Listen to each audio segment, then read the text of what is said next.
Bonjour à tous et heureux de vous retrouver à nouveau aujourd'hui. Alors j'ai une question pour nous. En introduction, imaginez que vous soyez à la recherche d'un emploi et que, comme vous êtes chrétien, bien entendu, vous priez pour cela, mais les jours passent, les semaines passent, les mois même filent derrière vous et vous ne trouvez rien. Jusqu'au jour où, ça y est, après plusieurs mois, un employeur prend contact avec vous et vous propose un contrat qui correspond en tout point à vos besoins, à vos attentes. Cela répond à vos compétences, mais aussi à vos attentes. C'est le travail dont vous aspiriez depuis toujours. Alors, gloire à Dieu, peut-être qu'il y a des gens parmi nous aujourd'hui qui suivent ce poste et qui sont à la recherche d'un emploi. J'aimerais vous dire, persévérez. Et toujours aussi dans la prière, postulez et priez. Le Seigneur a quelque chose pour vous en réserve. Par contre, la suite de notre illustration ne vous concernera pas. Vous allez me comprendre. Imaginons aussi que, on rend gloire à Dieu pour ce nouveau travail. Cependant, très rapidement, on déchante parce qu'on se rend compte que ce nouvel employeur, finalement, ne veut que nous exploiter. Des heures à ne pas compter, des tâches à effectuer qui ne sont pas dans nos cordes, etc. Plein de choses comme ça. Alors on prie, Seigneur, change l'ambiance, change la situation, mais rien ne change. Alors on prie, Seigneur, donne-moi un autre travail. Et là encore, rien d'autre ne vient. Ma question est celle-ci. Dans cette situation et à ce moment-là, comment est-ce que vous auriez réagi ?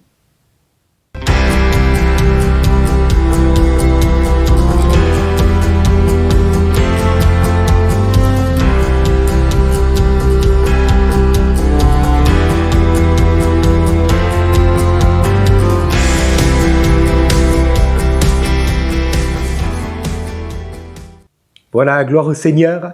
C'est un plaisir pour moi de vous retrouver encore aujourd'hui. Avant d'aller plus loin, déjà un grand merci au couple qui m'a offert cette merveilleuse tasse de Van Gogh.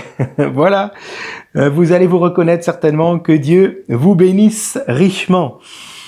Alors j'aimerais, pour cette semaine qui vient maintenant, un petit peu lever le zoom et ne plus mettre le focus sur Jacob et sa famille, Jacob, Joseph et tous ses frères, mais on lève le zoom et on regarde un petit peu aux premiers destinataires de la Genèse. Qui sont-ils, rappelez-vous ? Eh bien, c'est le peuple juif qui est sorti de l'Égypte après 430 années d'esclavage avec Moïse. Il se retrouve au pied du mont Sinaï et Moïse reçoit les révélations de Dieu ainsi que l'étape de la loi, etc. Et le peuple se retrouve là et il reçoit ses écrits. Les premiers à les lire, c'est eux, et j'aimerais lire cela avec vous afin que vous compreniez face à quels problèmes vont faire face ces premiers lecteurs. Lisons ensemble au chapitre 46, les 3 premiers versets, donc dans la Genèse. Juste pour le contexte, rappelez-vous, Joseph s'est révélé à ses frères et il leur demande d'aller chercher Jacob, leur père, afin que lui et toute la famille viennent rejoindre Joseph en Égypte pour vivre là-bas de tous les trésors de l'Égypte et en particulier de la nourriture, afin de ne pas mourir de faim puisque nous sommes en temps de famine. Jacob accepte. Verset 1er, Israël partit, donc Jacob, il partit avec tous ceux qui lui appartenaient, il arriva à Beersheba et il offrit des sacrifices au Dieu de son père Isaac. Dieu parla à Israël dans une vision pendant la nuit et dit « Jacob, Jacob !» Il répondit « Me voici !» Et Dieu dit « Je suis Dieu, le Dieu de ton père. Ne crains point de descendre en Égypte, car là, je te ferai devenir une grande nation. Amen. » Est-ce que vous comprenez face à quel dilemme se trouvent certainement les premiers lecteurs en lisant cela ? Comment ça, Moïse ? Tu es en train de nous dire que c'est Dieu qui a ordonné que nos pères se rendent en Égypte ? Là où nous allons souffrir ensuite pendant plus de 4 siècles ? C'est pas possible. Dieu n'est pas comme ça. Comment Dieu pourrait-il permettre cela ? Je ne sais pas si ça vous arrive aussi dans votre vie. Le titre de cette méditation est celui-ci. Pourquoi Dieu permet-il cela dans ma vie ? Y a-t-il des pourquoi en ce moment dans votre vie ?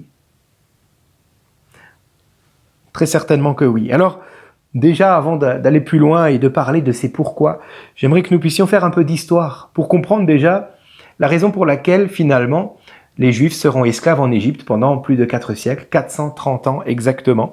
Comment se fait-il, sachant que avec Joseph, tout va bien, il n'y a pas de problème.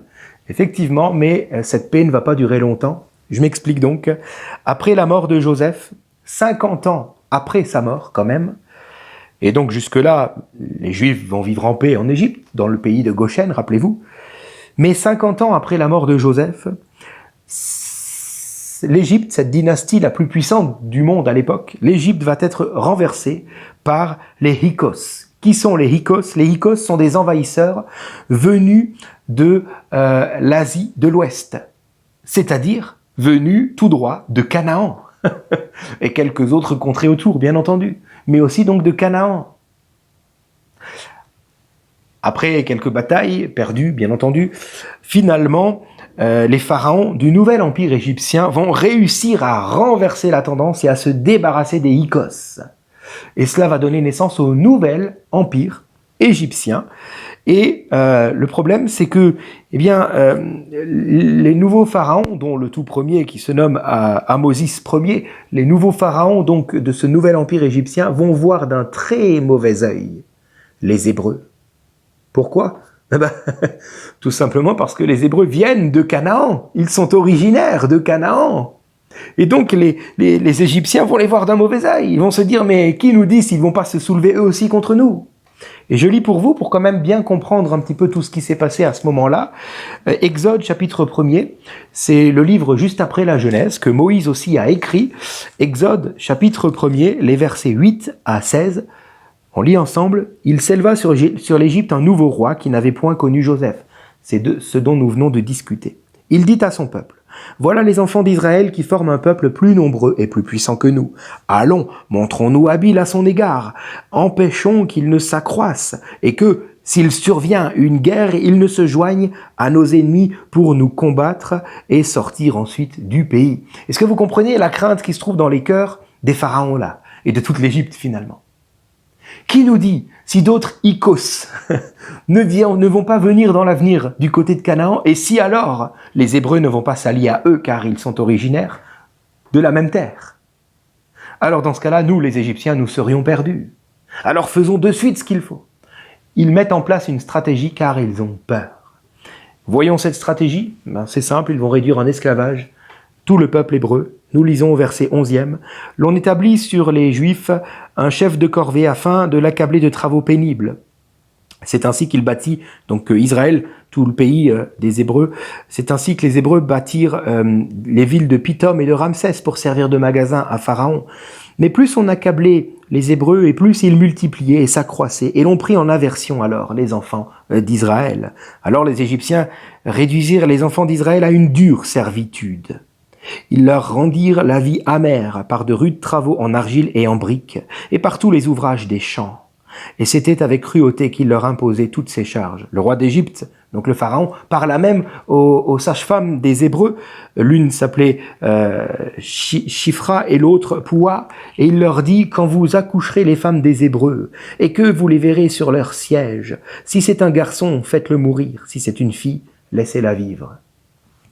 Et là, il faut dire Amen, c'est la parole du Seigneur, mais c'est terrible. Nous comprenons finalement que, oui, là, les Égyptiens vont mettre quelque chose en place pour maîtriser les Hébreux, alors qu'ils n'ont rien fait. Ils n'ont rien fait du tout. S'ils avaient voulu se dresser contre les Égyptiens, ils l'auraient fait du temps des Hyksos. Mais ils n'avaient rien fait. Et voilà que, par crainte, les Égyptiens vont se dresser contre le peuple du Seigneur. Et ils vont les réduire à l'esclavage, avec le fouet. Parce que si on veut faire ce qu'on veut à un peuple, si on veut pouvoir lui faire faire ce que l'on veut, il suffit d'une chose, de lui faire peur. Une fois que le peuple a peur, il fonce, il obéit sans réfléchir. Alors, finalement, nous comprenons que les premiers destinataires de la Genèse, au pied du mont Sinaï, auraient bien raison de se poser cette question et d'attendre de Dieu une explication compréhensible. Pourquoi Dieu as-tu permis que nous allions en Égypte, sachant que nous allions ensuite vivre 430 années d'esclavage? De la même manière, celui qui a décroché ce travail et qui ensuite se voit être exploité pourrait dire « Seigneur, pourquoi m'as-tu fait croire que je serais béni alors qu'en réalité, regarde dans quel état je suis ?» Alors j'aimerais que nous puissions nous arrêter cette semaine sur ces « pourquoi » qui peut-être montent de nos cœurs et de nos bouches, vers le Seigneur. Et j'aimerais rapidement aujourd'hui déjà vous faire entendre quelque chose qui est très libérateur si on l'accepte. Les pourquoi existeront toujours. Et oui, puisqu'il est écrit que les pensées de Dieu ne sont pas nos pensées, que ses voies sont au-dessus de nos voies. Et Dieu est Dieu. N'essayons pas d'être Dieu à sa place et de vouloir tout comprendre. Libre à lui de nous faire comprendre, s'il l'estime nécessaire, ou s'il estime que nous en sommes, entre guillemets, dignes.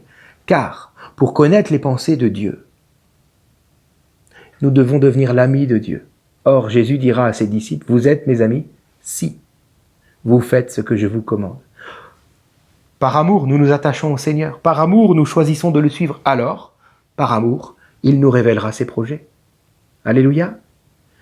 Mais si nous ne nous attachons pas au Seigneur, mais que notre seul objectif est de sortir de notre crise, de sortir de nos pourquoi, alors pourquoi Dieu nous parlerait-il ? Vous savez, les pourquoi ont toujours existé. Je pense à Jérémie le prophète dans la parole de Dieu qui seul a dû faire face aux ennemis d'Israël, mais aussi à tout Israël, et en particulier aux faux prophètes, aux religieux devenus durs à l'époque. Seul, il dira, mais pourquoi, Seigneur, m'as-tu envoyé là ? Pourquoi ? Je pense à Israël face à Canaan, ou plutôt face aux géants de Canaan avec Moïse. Seigneur, pourquoi nous as-tu fait venir jusqu'ici ? Est-ce pour que nous mourions dans le désert ? Je pense à Job. Job dira non seulement pourquoi tu m'as volé ci, pourquoi tu m'as fait cela, mais Job ira même jusqu'à dire pourquoi me laisses-tu encore en vie ? Je préférerais mourir. J'aimerais donc vous dire, même si c'est peut-être pas facile à entendre, les pourquoi font donc partie du chemin de tout croyant. Si donc vous passez par un pourquoi en ce moment, sachez-le, vous êtes sur la bonne voie, sur le bon chemin. Dieu est avec vous. Alléluia. Pour ma part, cette illustration faite au départ avec cette question d'introduction que je vous ai faite, je l'ai vécue.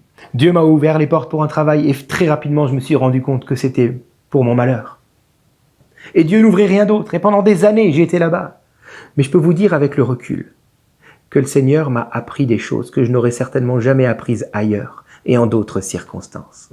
Dans ces temps de pourquoi, j'ai appris à vivre au jour le jour. Oui, à chaque jour suffit sa peine. Mais aussi, j'ai appris à vivre de la grâce de Dieu, car les bontés de Dieu se renouvellent chaque matin. Donc, je prenais la bonté de Dieu le matin pour la journée, afin que les peines de ma journée puissent être traversées par les bontés du Seigneur. Et cela chaque jour, encore et encore.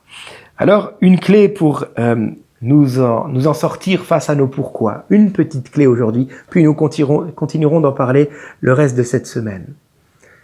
Je crois sincèrement que pour continuer d'avancer par la foi dans ces temps de pourquoi, il nous faut diviser ce mot en deux. Non plus pourquoi, quelle est la cause, Seigneur, de ce que je vis en ce moment, mais pourquoi, quel est l'objectif, Seigneur, que tu poursuis dans ma vie en faisant comme tu fais en ce moment et que je ne comprends absolument pas. Seigneur, quel est donc ton objectif ? Pose-toi plutôt cette question. Commence à prier dans ce sens-là. Le Seigneur va te répondre. Je prie mon Dieu pour chaque personne qui suit cette méditation, qui peut-être passe en ce moment ou est passée par des temps de pourquoi. Je prie que tu nous aides maintenant à scinder ce mot en deux et à poursuivre non pas une explication toute logique ou intellectuelle à nos labeurs, mais plutôt à poursuivre jusqu'à trouver, Seigneur, une direction que toi, tu veux nous voir suivre, jusqu'à trouver l'objectif de Dieu derrière ce que nous vivons. Je prie que tu nous aides à travailler dans ce sens-là, à accepter ton silence tant que tu le gardes, et à œuvrer, Seigneur, avec toi au jour le jour. Merci parce que pour chaque journée, tu auras une parole pour nous, jusqu'à ce que nous aurons atteint ton objectif. Merci Père. Amen. Que Dieu vous bénisse et à très vite.